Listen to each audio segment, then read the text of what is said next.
അപ്പൊ അന്നനുഭവിച്ച ഒരുപാട് ടെൻഷൻ ഉണ്ട്. പലപ്പോഴും നിരാശയിലെത്തിക്കും. നമ്മൾ വൈകുന്നേരം ആകുമ്പോൾ ഒരു റിസൾട്ടും ഇല്ലാതെ SP സാറിനെ വിളിക്കുമ്പോൾ ഒന്നും പറയാനില്ല, ഇന്ന് റിസൾട്ട് ഒന്നും ഇല്ല എന്ന് പറയുമ്പോൾ വല്ലാത്തൊരു നിരാശയായിരിക്കും. ഒപ്പം തന്നെ ഞങ്ങൾ ഇത്രയധികം എഫേർട്ട് എടുത്ത് പുറത്തു പോയിട്ട് തിരിച്ചു വന്നിട്ട് ഒന്നുമില്ല, കേസിൽ ഞങ്ങൾക്ക് ഒന്നും പിടിക്കാൻ പറ്റില്ല എന്ന് പറയുമ്പോൾ അതൊരു നിരാശ, പരിഹാസ്യരായി പോകുന്നതിന്റെ ഒരു ചിന്ത. പലപ്പോഴും ഞാൻ പറയാറുണ്ട്, രാജീവ് ദേശയോടൊക്കെ പറയാറുണ്ട്, എനിക്ക് തിരിച്ച് സ്റ്റേഷനിൽ പോകാൻ പറ്റില്ല ഒരു റിസൾട്ട് ഇല്ലാതെ. മൂടോട്ടായിട്ട് ചിലപ്പോൾ ഒന്നും ചെയ്യാൻ പറ്റാതെ ഇരുന്നിട്ടുണ്ട്. അപ്പോഴൊക്കെ എന്നെ പ്രോത്സാഹിച്ചിട്ടുള്ളത് ഇവരാണ്. അവരുടെ പരിശ്രമമാണ്. ഞാനൊരു ടീം ലീഡറായി മുന്നിൽ നിന്നു എന്ന് മാത്രം, എന്നെ എന്റെ SP ഏൽപ്പിച്ചതനുസരിച്ച് ചില പണി ചെയ്തു എന്ന് മാത്രം. പക്ഷെ വർക്ക് ചെയ്തിരിക്കുന്നവരാണ്. അവർക്കുള്ള അംഗീകാരമായിട്ടാണ് ഞങ്ങൾ ഏറ്റുവാങ്ങിയിരിക്കുന്നത്. ഒപ്പം തന്നെ ഈ കേസ് ഇത് ഗൗരവതരമായ കുറ്റകൃത്യങ്ങളുടെ പട്ടികയിൽപ്പെടുന്ന ഒന്നാണ്. 55 ലക്ഷത്തിന് മുകളിൽ 50 ലക്ഷത്തിന് മുകളിലുള്ള എല്ലാ കേസുകളും പ്രോപ്പർട്ടി കേസുകളും ഗൗരവതരമായ, അതായത് ഒരു ഇൻസ്പെക്ടർ റാങ്കിലുള്ള ഒരു ഉദ്യോഗസ്ഥൻ അന്വേഷിക്കേണ്ട കേസാണ്. ആ കേസ് അന്വേഷിക്കാൻ ഞങ്ങളെ ഏൽപ്പിച്ചു തന്ന ബഹുമാനായ റൂറൽ SP ജയദേവ് സാറുള്ള നന്ദി ഇവിടെ പറയാതിരിക്കാൻ വയ്യ.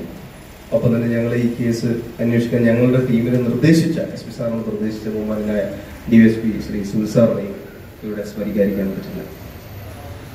വ്യക്തിപരമായ അന്വേഷണ അനുഭവങ്ങൾ ഞങ്ങളുമായിട്ട് നിത്യവും പങ്കുവെച്ച് ഞങ്ങളെ പ്രോത്സാഹിപ്പിച്ചുകൊണ്ടിരുന്ന കൺട്രോൾ റൂമിലെ inspector sir Shri KV John sir, അദ്ദേഹത്തെയും ഇവിടെ ഞാൻ കൃത്യമായിട്ട് ഓർമ്മിക്കേണ്ടതുണ്ട്. മാത്രമല്ല, ഈ സംഭവം നടന്ന് നാളിതുവരെയായി ഞങ്ങൾക്ക് ഒരു സമ്മർദ്ദം തരുന്ന തരത്തിൽ യാതൊരു വിധത്തിലുള്ള വാർത്തകളും പ്രസിദ്ധീകരിക്കാതെ ഞങ്ങളുമായിട്ട് സഹകരിച്ച നാദാപുരത്തിന്റെ പ്രിയപ്പെട്ട എല്ലാവരും എന്റെ സഹപ്രവർത്തകരാണ്. കാരണം ഞാൻ നേരത്തെ ജോലി ചെയ്ത ഒരു മേഖല കൂടിയാണ് ഇവിടുത്തെ പത്രപ്രവർത്തകർ. അവരെയും ഓർമ്മിക്കാതെ വയ്യ. വ്യാപാരികൾ ഒരുവിധ സമ്മർദ്ദവും ഉണ്ടാക്കിയിട്ടില്ല, ജനപ്രതികൾ ഒരുവിധ സമ്മർദ്ദവും ഉണ്ടാക്കിയിട്ടില്ല. പോലീസ് പിടിച്ചില്ല എന്ന് പറഞ്ഞിട്ട് അവർക്ക് വേണമെങ്കിൽ വലിയ സംഭവങ്ങൾ ഉണ്ടാക്കാമായിരുന്നു. പക്ഷെ ഒന്നും ചെയ്തിട്ടില്ല. ഞങ്ങൾ പണിയെടുത്തു. അതുകൊണ്ട് ഞങ്ങൾക്ക് വളരെ ഫ്രീ ആയിട്ട് ജോലി ചെയ്യാൻ പറ്റിയിട്ടുണ്ട്. ഒരുപാട് അനുഭവങ്ങൾ എനിക്ക് വ്യക്തിപരമായിട്ട് തന്നിട്ടുള്ള ഒരു കേസാണ്. ഒരുപാട് അനുഭവങ്ങൾ ഞങ്ങൾക്ക് പരിക്കുകൾ പറ്റിയിട്ടുണ്ട്. ലത്തിക എന്ന് പറയുന്ന ഒരു നാട്ടിന്റെ ഉൾഗ്രാമത്തിലെ വാഴത്തൊപ്പിൽ വെച്ച് സേനാംഗങ്ങളും ഈ കള്ളന്മാരുമായിട്ട് പിടിവലി നടക്കുകയും മൂടുകയും അടി നടക്കുകയൊക്കെ ചെയ്തിട്ടുണ്ട്. ഈ ഡിവിഷനൊക്കെ എടുത്തു മറിച്ചിട്ടുണ്ട്. അദ്ദേഹത്തിന്റെ ഒരു നിശ്ചയദാർഢ്യം കൊണ്ടാണ് കള്ളന്മാരിലേക്ക് പോകുന്നത്. വലിയ സംഭവമാണ്. രാജീവ് ലേസയൊക്കെ തടഞ്ഞു വെച്ചിട്ടുണ്ട്.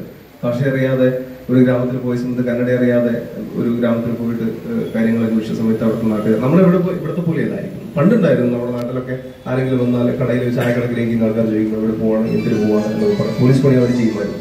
ഇപ്പൊ നമുക്ക് സമയമില്ലാത്തതുകൊണ്ട് നമ്മൾ ചെയ്യുന്നില്ല. ആ ഒരു അവസ്ഥയാണ് ഇപ്പോഴും നമ്മൾ ഈ കർണാടകയുടെ തമിഴ്നാട് പ്രദേശങ്ങൾ ചെല്ലാൻ കാണാൻ കഴിയുന്നത്. ഹാംലെറ്റുകൾ, ചെറിയ ചെറിയ വീടുകൾ ഇങ്ങനെ കൂടിച്ചേർന്നല്ല വലിയ കോളനികൾ. ആ കോളനികളുടെ ഇടയിലേക്ക് നമ്മൾ കയറി ചെല്ലുമ്പോൾ തന്നെ പട്ടിക വയ്ക്കാറുണ്ട്. നമ്മളുടെ വരവ് അറിയിച്ചുകൊണ്ട് നാട്ടുകാരെ ഈ പട്ടികൾ വിളിച്ചറിയിക്കും. പിന്നെ നമുക്ക് അങ്ങോട്ട് പോകുക എന്ന് പറയുന്നത് എളുപ്പമുള്ള കാര്യമില്ല. അവിടെ പോയിട്ട് ബുദ്ധിമുട്ടി പോയിട്ടുണ്ട് ഒരുപാട് അനുഭവങ്ങൾ. അതുപോലെ തന്നെ ഇൻഡോർ ആയിട്ട് വർക്ക് ചെയ്ത് സൈബർ സെല്ലിലെ പ്രിയപ്പെട്ട SI സത്യം, രജീഷ്, ഷരീഷ്, ഇവരെയൊക്കെ ഞങ്ങൾ ഓർമ്മിക്കേണ്ടതുണ്ട്. കാരണം അവരെ ഉപയോഗിച്ചിട്ടുള്ള ഒരു മെന്റൽ എഫേർട്ട് എന്ന് പറയുന്നത് വളരെ വലുതാണ്. അത്രയധികം കോളുകൾ പരിശോധിക്കണം.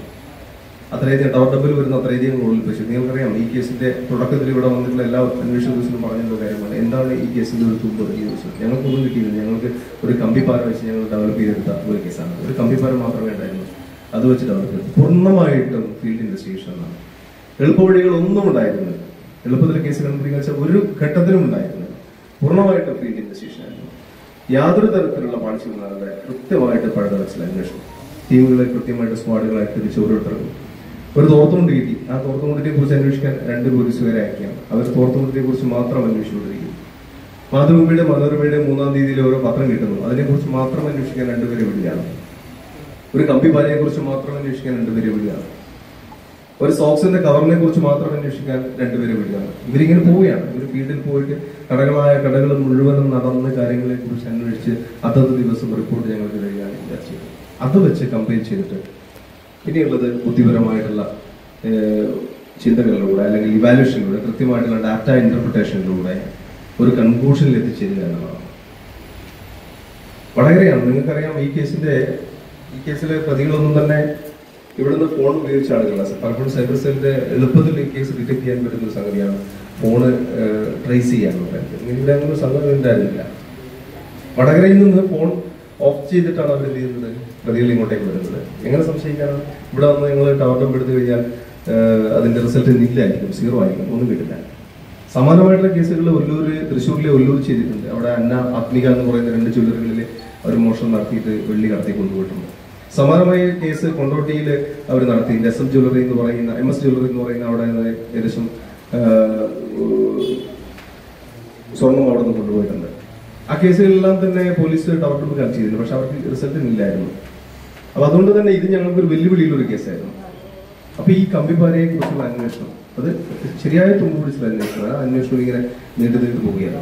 പോയിട്ട് പിന്നീട് ഞങ്ങൾ ഒടുവിൽ വടകര എത്തിച്ചേർന്നു. വടകരയിൽ നിന്ന് ഞങ്ങൾക്ക് നിർണായകമായിട്ടുള്ള ചില വിവരങ്ങൾ ലഭിക്കുന്നു. അതിന്റെ അടിസ്ഥാനത്തിൽ ആണ് ഞങ്ങൾക്ക് പ്രതികളിലേക്ക് സഹായിച്ച എന്റെ സേനാംഗങ്ങളോട് ഞാൻ വ്യക്തിപരമായിട്ട് നന്ദി പറയുന്നു. ഈ പരിപാടി ഇവിടെ സംഘടിപ്പിച്ച് പോലീസിനെ ആദരിച്ച, ശരിക്കും പറയുകയാണെങ്കിൽ ആദരിക്കപ്പെടുന്നത് കേരള പോലീസ് ഡിപ്പാർട്ട്മെന്റാണ്. ഞങ്ങളുടെ വകുപ്പാണ് ആദരിക്കപ്പെടുന്നത്, ഞങ്ങളുടെ മേലുദ്യോഗസ്ഥരാണ് ആദരിക്കപ്പെടുന്നത്.